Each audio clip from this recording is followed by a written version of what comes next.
It is the Anfield Wrap. I am Neil Atkinson, and with me I've got Paula Murphy, Fuad, Hasan, and Rob Gutmann. And we're going to be talking primarily about Sheffield United 0, Liverpool 2, but we will be looking ahead to Liverpool's game against Chelsea as well. All of that is to come. But Rob, let's start off with this. It's a really funny one in that I started to write this agenda and I wrote game of two halves.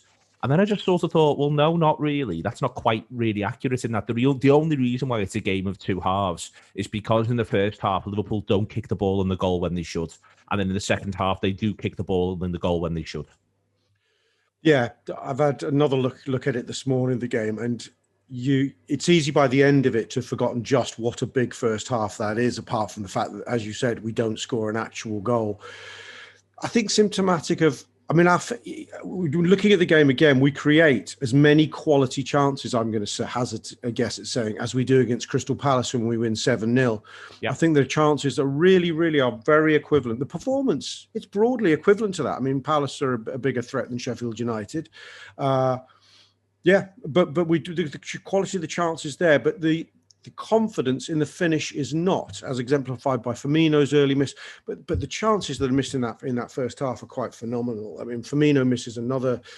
I don't know what the XG was at the end of that game. I think they showed at half time that it was something like 1.4 to 0.4 or something, but it looked a hell of a lot more like that. I know XG doesn't work as obviously as fans think at first sight, but yeah, it was. Our expected goals, Rob, finishes about 2.7. The Firmino chances rated it better than 0.5.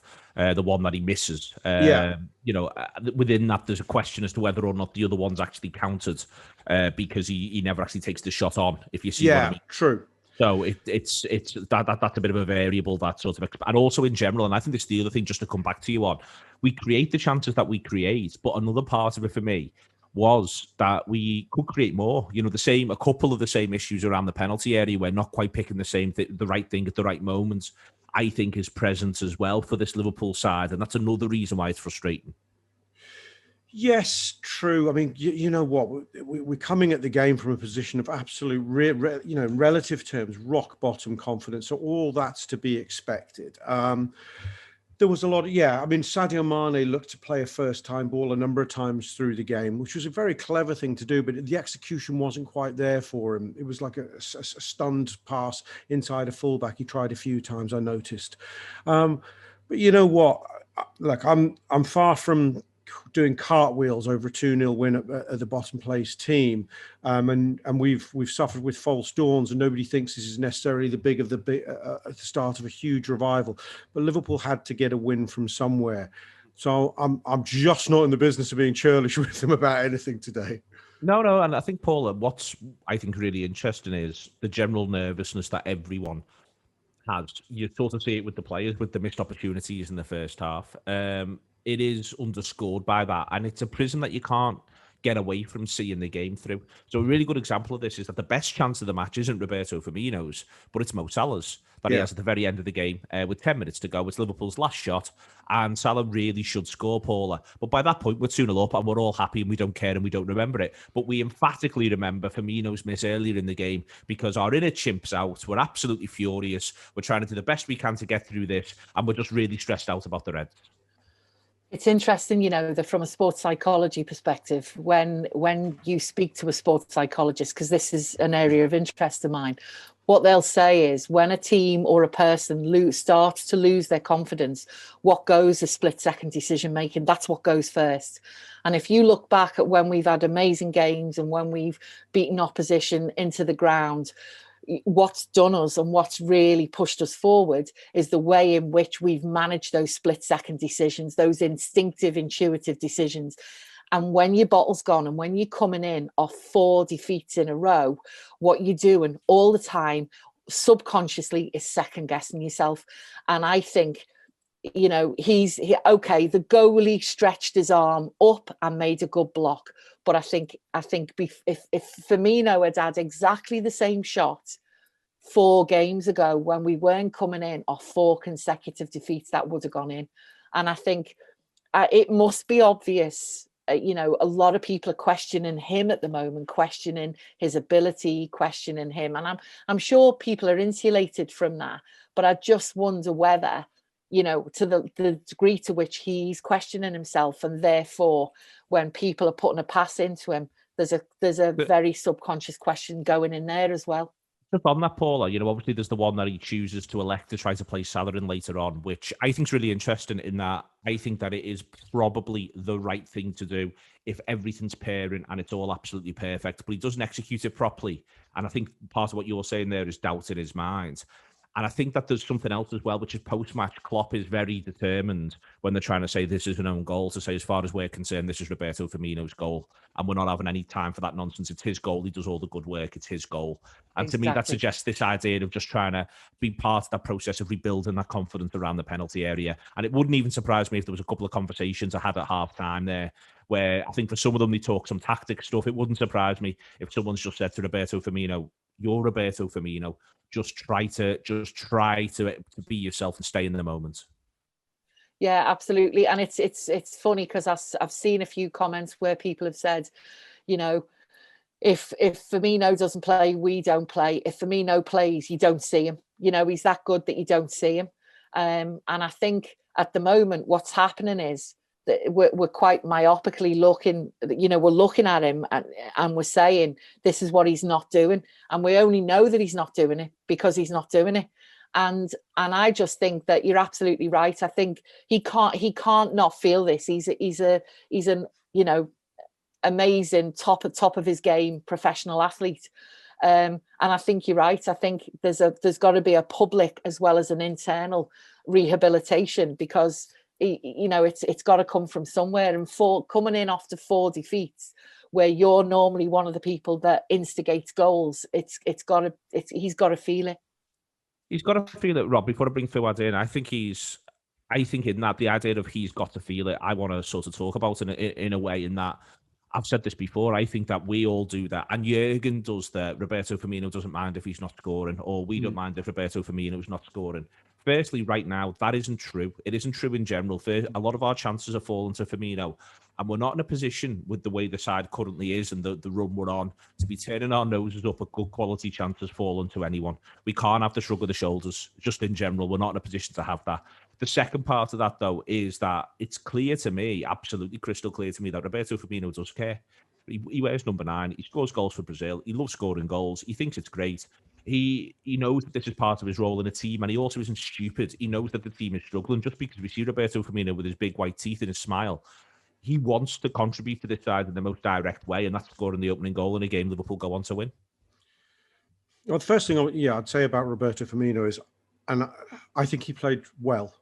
I think he played really well yesterday.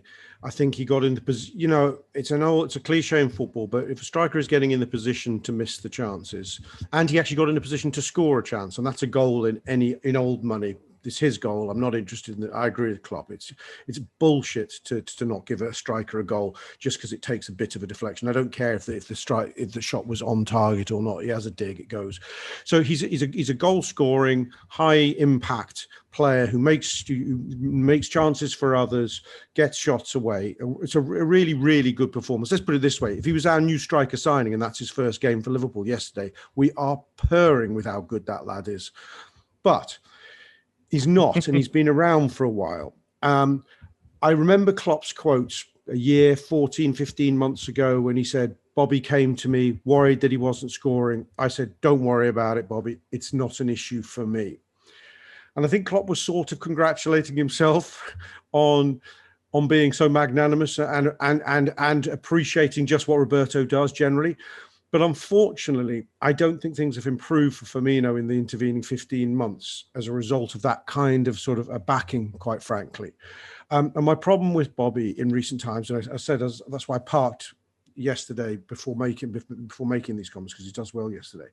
My problem is in an enormous amount of games this season, he's just not coming off the pitch having taken a single shot. Well, it doesn't feel like it. So if he's taking a shot, it's one half shot. Whereas in the past season, he scores 27 goals in all comps. He's getting shots away every game. Sometimes he can look an exceptional finisher. Sometimes he can look a very mediocre finish. But he was getting into goal scoring positions, and he hasn't been.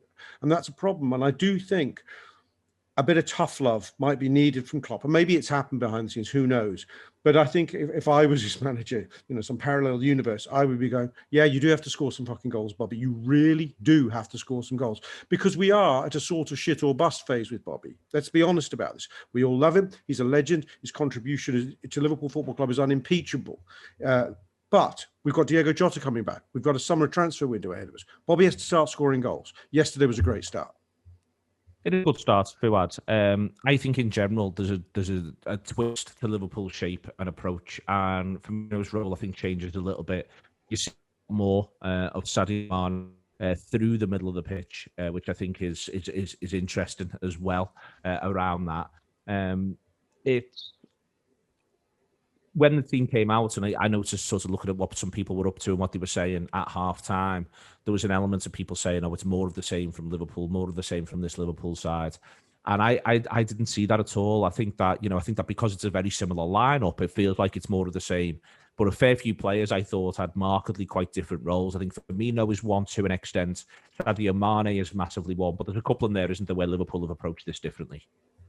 Definitely, and I think the tweak of shape looked really good from the start. To be honest, I think it almost, in a weird way, it brought out the old patterns of play, the old Liverpool bits that we're quite familiar with. A couple of little partnerships seem to kind of flourish under that, and Trent did a great job, for example, in terms of being almost a third centre back at times, but basically doing the ball work for Nat Phillips, and I thought that worked out really well in terms of giving bit of balance to the team. Robbo was able to bomb down the left, and yeah, I think that's the big thing for me. I think just seeing, in a time when there's so much weird stuff going on, just seeing a bit of old familiar Liverpool, familiar patterns of play. To be honest with you, my favorite bit in terms of attacking play was that Salah missed chance, because that's something we've seen so many times over the last 2-3 years. That ball from Firmino getting to the byline and Robbo whipping it across with kind of that precision and accuracy, and I think that's all really encouraging to see. And the tweak of shape just almost allows Firmino, to use him as an example, really, to get involved in the game in areas where he hasn't really been over the last kind of few weeks. And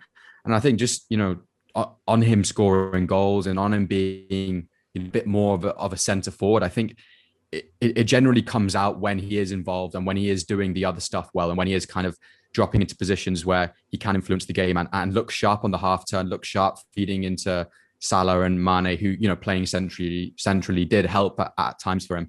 And, there might be with him and Curtis Jones in terms of interchanging a little bit. He looked really good kind of in that inside left position. And I think that's something that they could definitely work on. And the unpredictability it gives is definitely something that, kind of looked refreshing, because I think if Liverpool ever needed a week off, it was this last week. And I think we've almost seen the beginning of the kind of fruits of that over this game. And I think going forward, if this kind of unpredictability and freshness, which we saw throughout the team, not just mentally, but I think physically, it allows the team to kind of kick on. And look, if we do get top four, it's not going to be through going on an incredible winning run, because Liverpool, I don't think are built for that at this stage. And I don't think that's fair to kind of expect from them. But I do think what it can do is give the team a bit of a bit of a confirmation that everything that they have done can work out. Yes, they didn't score in the first half, but they can look at this game now and say, well, it could have been same old Liverpool for a while, but we didn't let that happen. We could have been done by injuries. That didn't happen for one game. We could have made almost fatal mistakes in key areas. That didn't happen today. They worked their way through little periods of the game. I think, especially in, the second half when Sheffield did make some changes, they did work it out eventually, Liverpool, and they didn't kind of suffer in a 5-minute, 10-minute burst. And I think that's all good for the manager to use to tell these guys, the rest might be saying this is just Sheffield United, but you did play a good team. Who probably aren't as bad as the table suggests, but you can use that now going forward, and I think they certainly will. Sorry, I just wanted to come in on what Fu was sort of talking about there, the improvements and getting the best out of, doing the Liverpool things correctly. I feel the biggest feature of the recent sort of demise, has been the blunting of our left hands. Blunting of our left-hand side. I've talked about that before on this show. The fact that teams have just said, no, Andy Robbo, you're just not getting forward. You're not. There's going to be no connection with Sadio Mane, and Andy Robbo's been funneling the ball inside, and we've looked totally blunt. Klopp seemed to. Meanwhile, Trent on the other side, a similar phenomenon. So we just don't have the width. Klopp seems to do something incredibly clever, I thought, which is to sort of pull Trent further back to give him room and put Andy Robbo further forward to give him room. So you sent through a really interesting stats bomb sort of heat map type thing, Neil, before the show, and it's fascinating to see that if someone, again, has never watched Liverpool and knows about Liverpool before, you go, who are the wingers on that team? Well, you go, well, it's that guy called Robertson on the left and the guy called Salah on the right. They are the wingers in that team. And they've got a playmaker who's come from the right hand of a back three called Trent Alexander. It's a really fascinating adaptation because although Trent is sort of nominally the wide right of the back three, he also gets into advanced positions time and time again. I mean, he's closer to getting more shots away. He's much more influential. I think it was a fascinating tactical switch. And as you've also noted, Sadio Mane playing inside as a central striker, which I personally think is his natural position. But long may this continue because it gives the teams a quandary, really. Robbo's so far up the pitch and they now go, well, there's a fucking great hole down Liverpool's left-hand side. Shall we just overload there? But the more they do that, the more space they will give to that new triangle that Klopp set up of Mane, Robertson and Curtis Jones. Long may this continue, I say. I think that's one interesting thing. I think the other thing I noticed, Paula, was you got more Gini Wijnaldum in attacking areas. And one of the ways in which you get more Gini Wijnaldum in attacking areas is because I think he's actually not left on his own to play as a six with two midfielders in front of him. He's instead got Thiago very, very close to him. I just thought they sat in front of the back four, the back three, the back two, whatever way you want to phrase it. The two of them sat in front there and occasionally took turns to be a bit more adventurous. And I thought we got Gini's best performance, possibly of the whole calendar year. The last four games where I think the last four games, just because we've lost them more than anything, there's probably more. But where I think we really stuttered, just go back to what we were talking about Mane. It was interesting how many times Mane was right at the back near the corner flag, digging out and getting the ball out and then sprinting forward and doing his stuff forward. But what I've found very frustrating about the last few games was the number of times we pushed on about 10, 15 yards inside the centre, inside their half, and then just stopped, passed across. And all it gave their time, and it was so evident in the Everton game, all it gave them time to do was get 8 men 3 meters apart, forming a wall. And what was interesting about the recycling that happened yesterday is that wasn't allowed to happen. What then happened was that recycling, those tight triangles were pulling men out of their wall, and that's where we were finding the gaps. And I was like, we've remembered how to do that again. And I think that more than anything created the room that other people were able to run onto. I think within that, again, Paula, you begin to start to talk about Jones. And Jones got very, very high, I think, during the game. He's constantly, at times, he's furthest forward. He's setting up camp ahead of Mane. At times, Mane drops back in, comes central, links the play a little bit, and Jones goes and makes a little bit of a disruptive run. But sometimes Jones was making runs that weren't getting used. And I don't mean that as a criticism. Sometimes that is something that happens constantly within football. But it's really interesting to me that Jones, I think, and all the comments post-match from the manager again were around. We've done some video work with him. We've had a bit of a chat about this. This is what we want him to be doing and how we want him to be contributing at the moment. Obviously, you get to the goal, so all of that becomes easier to say and talk about. But it was interesting to me that he was very much an attacking midfielder rather than a midfielder. Yeah, and Sky gave him man of the match, which, considering he was subbed, was interesting. And he walked off with 2 bags of ice on his knees, which, everyone, I could see loads of Twitter fume going mad. But again, it's this confidence thing. You would not normally, clearly he's been told to develop his role, and you would not normally have a young player coming in, taking the game by the scruff of its neck and being the sort of spearhead.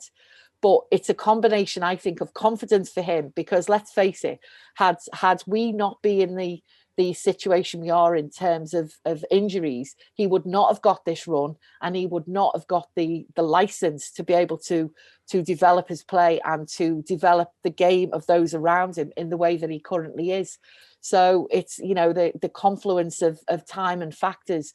But clearly he's got nothing to lose, and clearly he's gaining from that extra sort of a statistical analysis of his own game and those around him. And combine that with the level of confidence that he's really pushing forward to the point where people are like, oh yeah, okay, and we know he can score amazing goals because we've seen it. But yeah, it's a development that at the moment, with Henderson not there, we really do need that, and so it was a welcome addition. It's with it, Rob. There's an interesting little journey on Jones's both Liverpool career and season. I think if you take it from the return of football after lockdown, he's very much an attacking midfielder for this Liverpool side. He's very, very much about sort of breaking forward and being around the penalty area. He scores the goal last season against Aston Villa in the game. It's looked to me as though he's been asked to play a more responsible, I suppose is a word, role. A lot of what we've had him do, and I think has been about him keeping it ticking over, being a cog within that midfield. I am intrigued this idea that I think Liverpool still have got a very clear developmental sort of plan for Jones, where I think that the manager thinks he can be an exceptional footballer for Liverpool. I genuinely do. But I think they almost want him to do some of this, get the hang of this, get used to this, do more of this, learn how to be just a midfielder for this Liverpool side and everything that takes. But now maybe they've thought, right, now we need to maybe accelerate the next phase of this and say to him, we need you to be offering more final third. Yeah, it's interesting because, I mean, anyone who's watched Jones coming through the ranks at Liverpool would see what an incredible last third player he is. His final season, his breakthrough season, where he makes his first handful of games in the first team, he scores a hell of a lot of goals under 23 level, and, threes and fours in some occasions, just a devastating attacking force.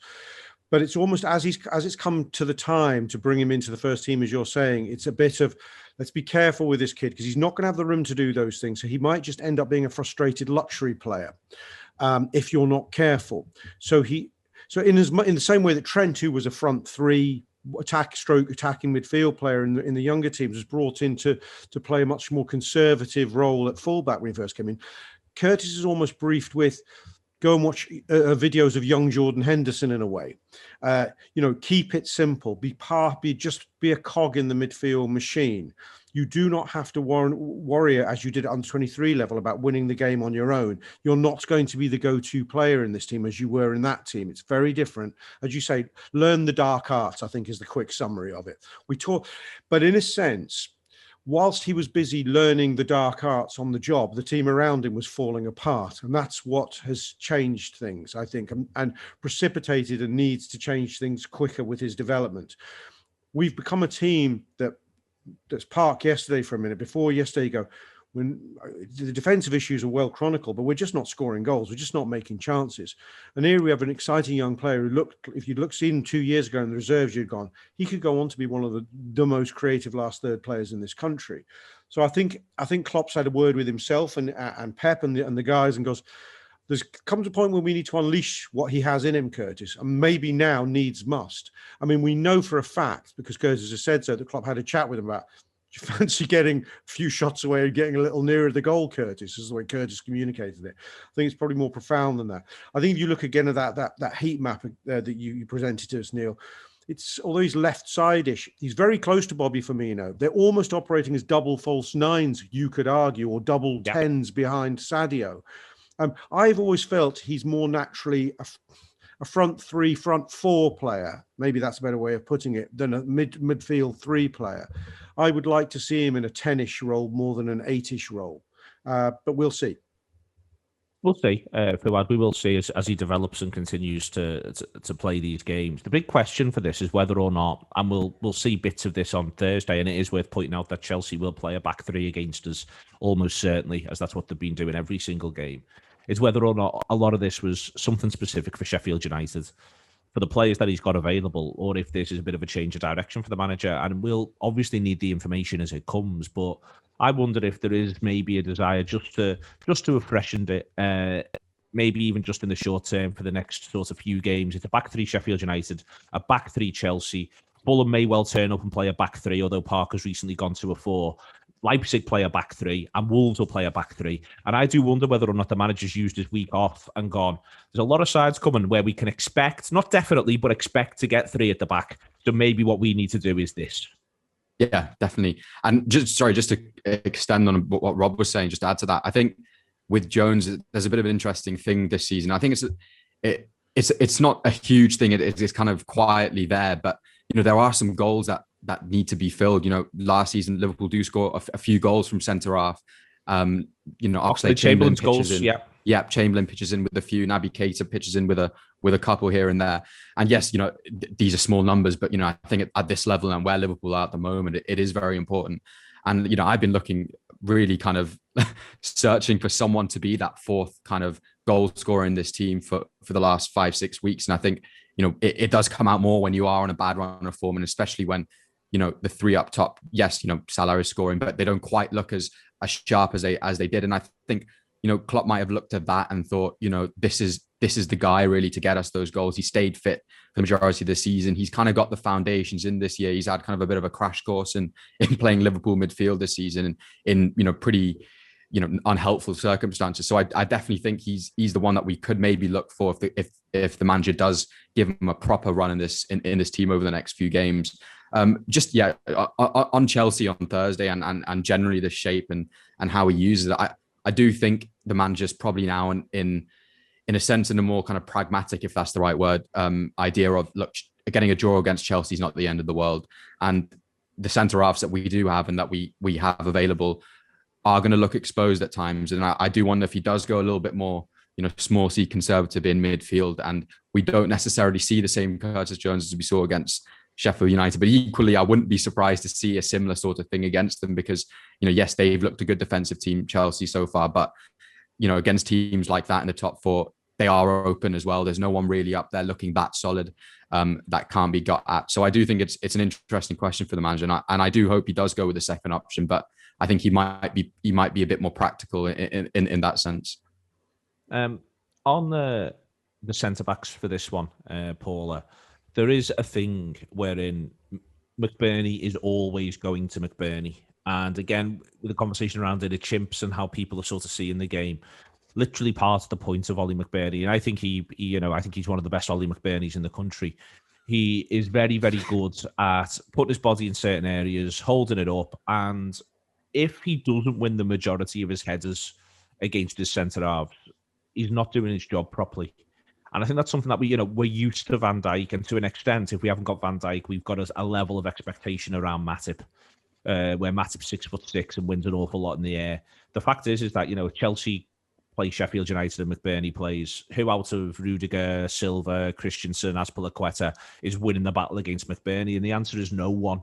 And so I do think that Liverpool centre halves, I broadly, as I say, I understand why people were very nervous, especially during the first half. But I actually think that in terms of that threat, I think they do reasonably well. Yeah, and I mean, we are where we are. We bought who we bought when we bought them, and all the conversation that went in up to those purchases were absolutely correct. Any team, whoever we bought off, was going to put 10, 20, 30 mil on any centre back because they knew what position we were in. So we were stuck. And I think on the WhatsApp groups I'm in, so the Abu Dhabi Reds and other people I chat to, they're all laughing at me because I've been banging the Phillips drum for a while and just basically saying that, I know that Ben Jono talks about his lack of ability to turn round, in half a century or whatever, but he is getting up. He was more solid. He was following the play a lot more. And I think with each game's gone on, I've seen more positive commentary about how sort of steady he's been. And I think he did give McBurney a run for his money a little bit. He was getting up there. I think Paul Senior called him the Bolton Baresi. And, there was a lot going on there. But, yeah, we are where we are, and we did our best, I think. I think that Phillips is getting better and better, actually. I agree with you. Yeah. I mean, yes, if you can get a ball into a channel and get into a bit of a foot race with him, he's very beatable. But given what we started with, the raw material, a Bundesliga 2 level player, not discerned to be getting any better. I think he's coming in leaps and bounds. I think aerially, as you say, he looks as competent as anything in the division, really, and his anticipation and concentration levels look really high. He does look like a young man who wants to seize an opportunity here. I'm not afraid of putting. I'm sure bad things will happen to him yet this season in terms of us coming off the pitch. Go fucking hell, Phillips. But I think more often than not, he'll compensate for that and he'll do a solid job from here on in for what we need. The one thing, sorry, I just say with his heading is, especially yesterday, he never lands on his feet when he jumps for them, does he? He's always on the ground, and I enjoyed the bit where he almost killed Kabak in the air. I think that's something that they're going to have to work on a little bit, in the sense that with these two centre halves and the whole situation with it. I just think the communication. I think Klopp was talking about it a lot in the first half. I saw some tweets from some journalists in the stadium saying that he was telling them that you have to communicate, even though you're playing them offside here and there. You do need to be better at talking to each other, and I just think there needs to be a bit more sensibility with that in terms of who goes for these headers. I think Kabak sometimes got in the way a little bit, and that's natural from where we are. And he's not expecting to be the senior centre half in terms of quality on the ball, in terms of reading the game from the back. And I think that's definitely one area where they'll definitely have to do some work for a game like Chelsea, and again a game against any team with players with some pace and quality. If Fabinho was fit, I'd be amazed if Phillips starts against Chelsea. Yeah. Do you know? I think Fabinho would start ahead of Kabak. I think it'd be Fabinho and Phillips. That's my guess. I think the idea, I could be wrong, but I think the idea of Phillips on the turn against Werner and a couple of their other players will terrify him. I think you get to see it a couple of times in the first half where they play into his channel and they nearly get the offside from there. And then you get to see it, I think, in the second half when he gets pinned and spun by Burke. He gives Burke a yard and a half. He has a yard and a half head start on Burke and ends up being a yard and a half behind him across a 12 to 15 yard sprint. I think if you're the manager, you've got to look at that and think, oh God, we can't cope with that. I actually think where Phillips, to me, is most impressed in terms of his improvement is I think he passes forward really, really well at the moment. And I think he does so with conviction, which comes from playing with the players. But also, I suspect where he's being told, lad, if you just hit it hard, we trust our players touch, they'll get it under control. And if it means someone gets a foot on it, it'll ricochet away. So I think he's passing forward well. I thought Kabak played well. I was surprised to see that people didn't, again, allow him for the McBurney bits. I thought Kabak was, broadly speaking, absolutely fine and was aware of where he was on the turn. I think it's another inner chimp one where you don't like the offside goal. It made you feel awful. You thought you were going to throw up when the ball ended up in the back of the net, genuinely. And I think that sort of really, because Kabak was around the scene of the crime on that, but Kabak can see the line. Kabak goes straight away. This fella's offside. I can see where he is. I've looked and I can see the line. And he never looked in Kabak's face like there was a second's doubt. He's offside there, it's all fine, it's all going to be all right. And I think that if Van Dijk pulls one of them, we'll go, well, Virgin knew where he was all along. And I think that's the thing we're thinking about. I'm nowhere near, and I don't mean this disrespectfully because I think he's working ever so hard and he's trying his best. I'm nowhere near as convinced on Phillips as most people, like to the point that I feel at times like I'm watching something else. I just think he'll be more conscious. I agree that I would, if you're comparing the two and say one's going to stay and one's going to go because Fabinho's coming back in the immediate future. There's a case for both men. Kabak, because he looks like he's got the higher ceiling and the raw and a greater range of gifts, but Phillips looks the more mature, concentrated, experienced guy. He just does. And in the heat of a battle, yes, all the bad things could still happen to him. And you'd be able to predict exactly how they would happen to him. Some of the bad things have happened to him. Yeah, I know. But I think Kabak, a huge range is possible as well. And I just think he's more likely to be a rabbit in the headlights than Phillips in a battle like that. I don't know. I think there's a case either way. I think the thing I'd say, I'll come back to you, Rob, on this, because I don't want to seem like, again, I really don't want to seem like I'm being unfair, and I never like to be, to come over like I'm overtly critical. I think it's worth pointing out that there was a period of time where Phillips was behind Reece Williams as far as the manager was concerned. There was a period of time where he's clearly behind Fabinho Henderson, where the manager's concerned, where he's behind both midfielders. He's prepared to move both midfielders out of midfield. The thing that some people will say and call for the game against Chelsea will be that Fabinho plays 6 and that you leave them both in at the heart of that defence. And I think that's something that people will talk about around the Chelsea game. And again, I understand why, but it just feels all of it just feels like a real risk. Yes, I agree with you. I mean, weirdly, because we were just absorbing the news of Jordan Henderson being out, sort of possibly for most of the rest of the season, we feel like we might have options come Thursday night with Milner back fit, with Fabinho back fit, the manager has confirmed, and we saw Naby Keita having a lively little cameo. So suddenly you could pick a whole new midfield, despite having had a really quite competent midfield out yesterday. So there suddenly are options in midfield, which does make you think, much as there's been a sort of, wouldn't it be better if Fabinho was back in midfield? Haven't we focused on prioritise the centre-backs rather than midfield? We seem to have enough options that it'd be slightly mad not to put Fabinho there. Especially as I'm thinking back to the first game against Chelsea this season, he was really very effective in that position against their attack, against Timo Werner in particular, I'll say. At certain junctures in that game. So it really, to me, is, and I'm sure for the manager, I'd put money on this. It's Fabinho plus one of the other two. And you know what? I'm not going to throw my arms up at whatever he chooses there, because I get your case against Phillips. Yeah, we know Look, let's cut to the chase. Phillips is nowhere near the level of centre-back Liverpool needs. Hence why we were all flapping and saying, why the fuck aren't we buying someone in the transfer window? We ended up buying a lad there's not any signs yet that the manager wants to trust him in Ben Davies, although he has had niggly injuries, to be fair to him. And Kabak, I think, was a gamble. A gamble, yes, that he would have been a player bought for the future because he's only 20, and that's very young in that position.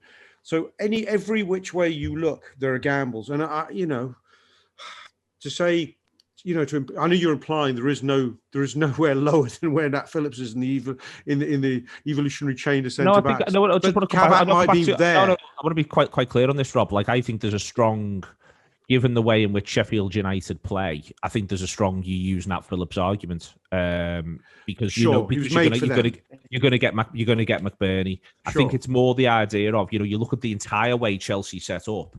It's about getting somebody in that channel. Even when they play Giroud, it's still about getting somebody in the channels between centre-backs and full-backs. That's the way in which they attack. That's what Werner's good at. It's how they use Mount at the minute more than anything else. You know what I mean? You go through the Chelsea options. They play in that gap between centre-back and full-back. They're not going to serve you up long balls direct. They pass out from the back more than any other team in the country, apart from Man City, Chelsea. They're not going to serve you long balls from the keeper, where the job is to win the first header or the second ball. No, I know. You see what I mean? And that's the difference.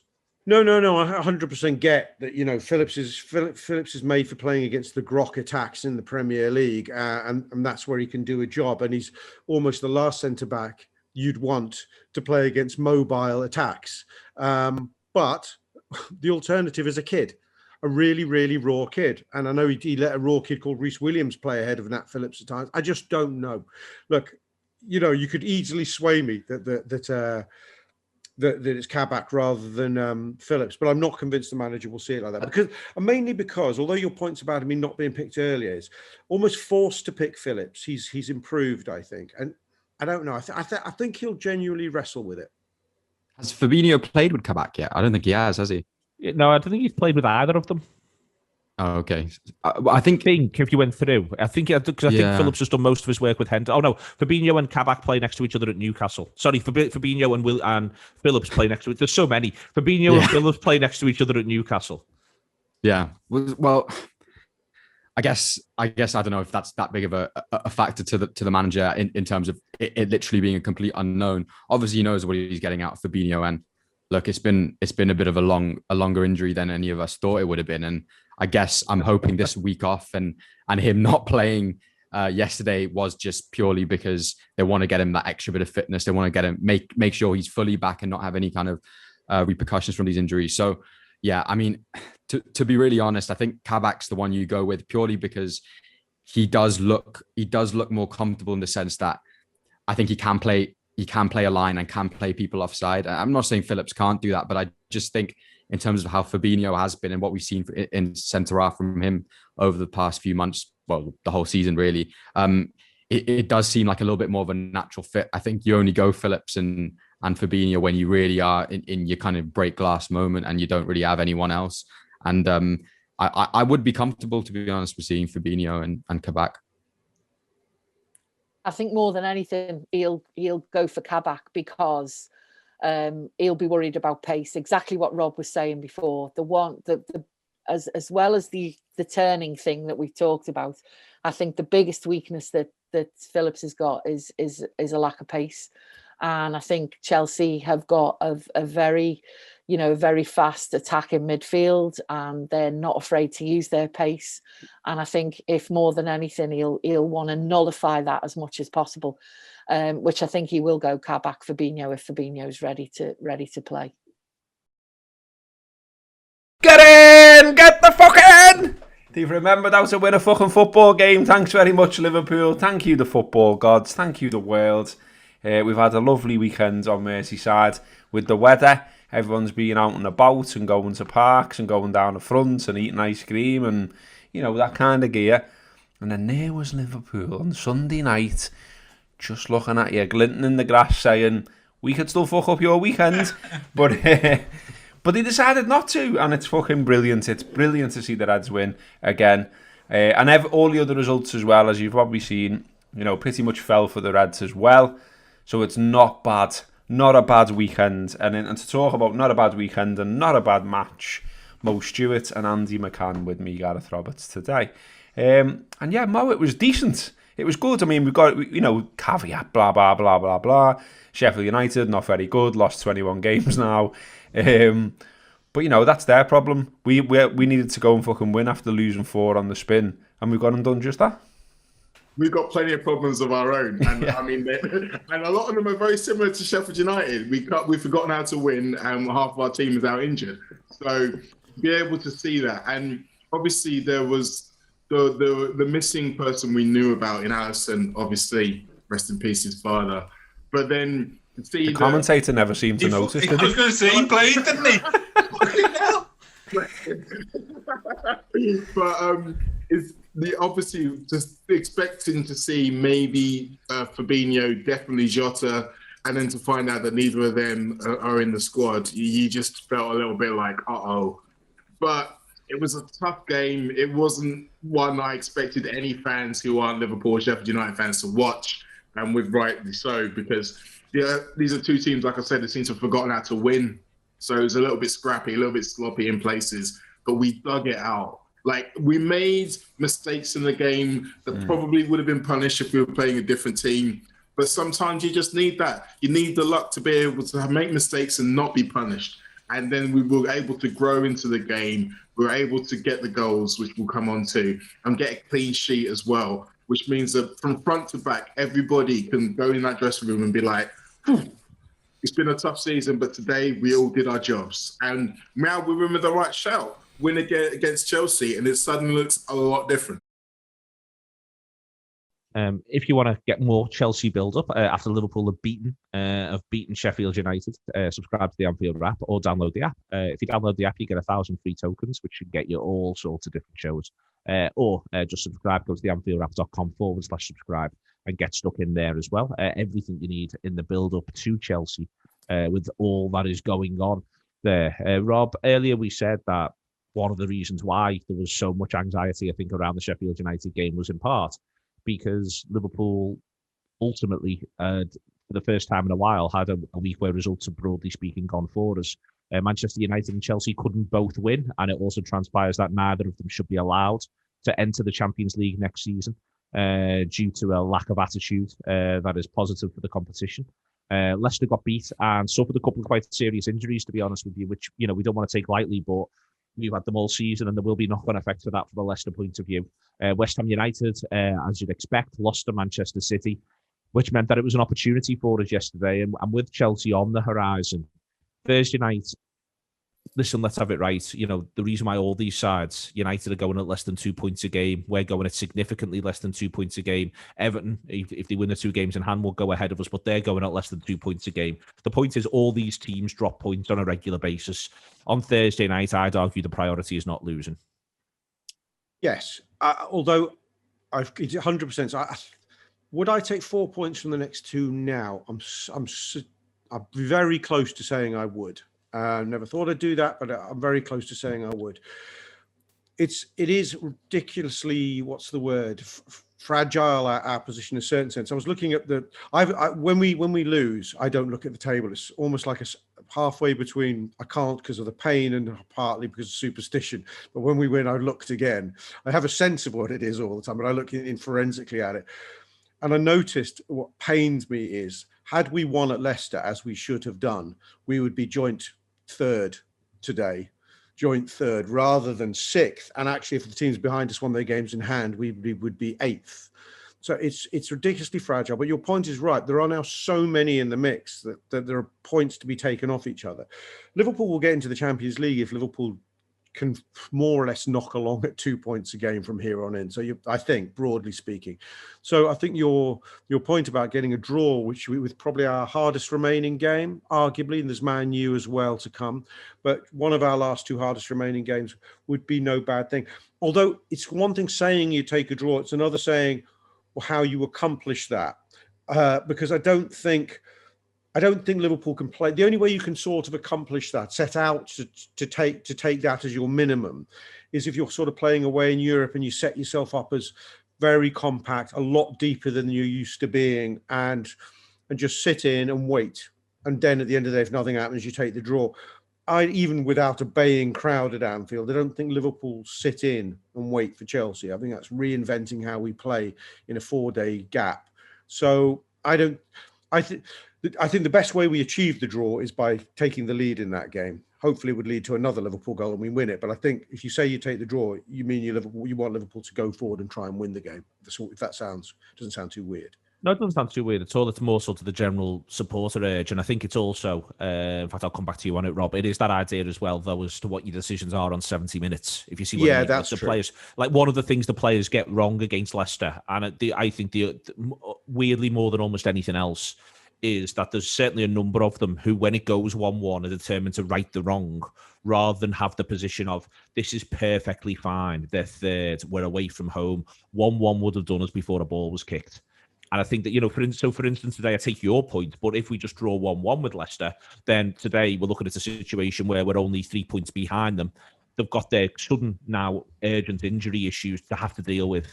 We're level on points with Chelsea before they come to Anfield, and everybody feels vulnerable in and amongst it. Do you see what I mean? And that's why, for me, I know they've just got to play through this mentality of the job is just coming forth. It's not laying a marker down. It's not changing the world. It's not making a statement. The job is just coming forth. I agree with the sort of showing what you're saying. Show the maturity and the humility to just take the point sometimes, because it's not a bad result in certain contexts. But I think that's in a game where you're not really making a huge amount of headway, and really, quite frankly, to push the game in the last 20 minutes, you risk losing what you had. I think Liverpool had so comprehensively dominated Leicester that they were affronted by the equaliser and felt, well, we can go on and score again. You're right, with hindsight, you're correct, but I do get the mentality in the moment. And I think Liverpool had the right in the moment, and I stress the moment, to think we can go on and score once, twice more against this team, because we have really near but laid them to waste.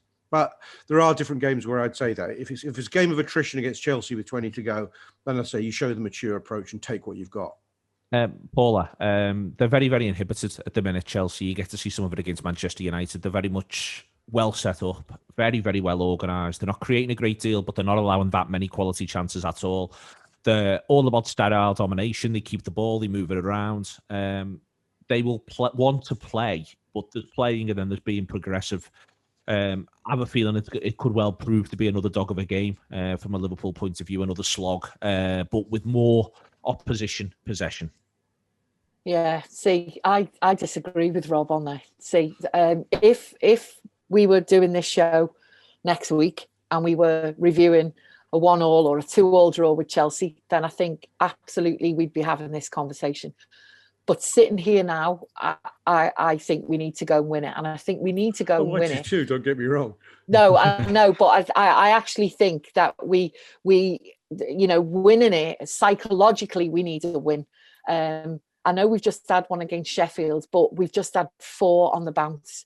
And I really do think that, I don't think there should be anything about playing it safe. Now, obviously, the argument then becomes, well, how damaging will it be if we lose 3-1? Absolutely get that. But I think whatever we plan in terms of it going into this game, it's almost got to be, yes, they are dogged, they are stealthy, they are whatever. But there's also the Mourinho factor. Not the Tuchel factor, Mourinho. There's also the Tuchel factor, and it's Tuchel's first game, and it'll be interesting to see how he goes about this. But I actually think we should look at this and think, right, it's going to be slow and steady, and it's possession and it's recycling. And I don't want to see us taking the ball forward, getting 10, 15 yards in our half and playing it across. I want to see width. I want to see forward passes. I want to see us running onto forward moving passes. And I think that's how... The way they play, Paula, could suit us because they love keeping the ball. Yeah. That's what they do against Manchester United. And one of the things that occurred to me was they like to keep the ball, but they like to do it in quite a sterile way. So one of the things I'm thinking is the transitions could work for Liverpool in that we can have the idea of, if we can take risks, if those risks don't come off, get back in shape really quickly, Chelsea will probably take the safe option themselves every single time. And that's where I think it's interesting. I think we can look to force the issue as long as we're very quick to then get back in shape if it doesn't come off for us.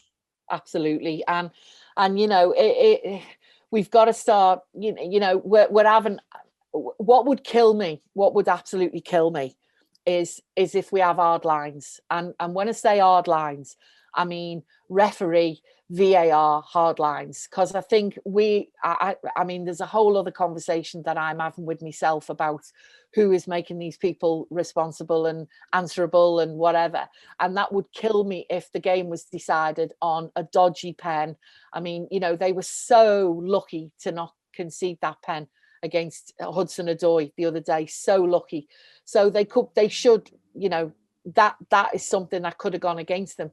And you know, we've seen how many hard lines teams have had. You know, the Brighton game this weekend was utterly ridiculous. And it just seems to me that, you know, not only are we talking about our formation and the way we go about the game, and not only are we talking about the way Chelsea are going to go about the game, but there's this third factor of, oh, well, hang on, what if this happens and what if that happens?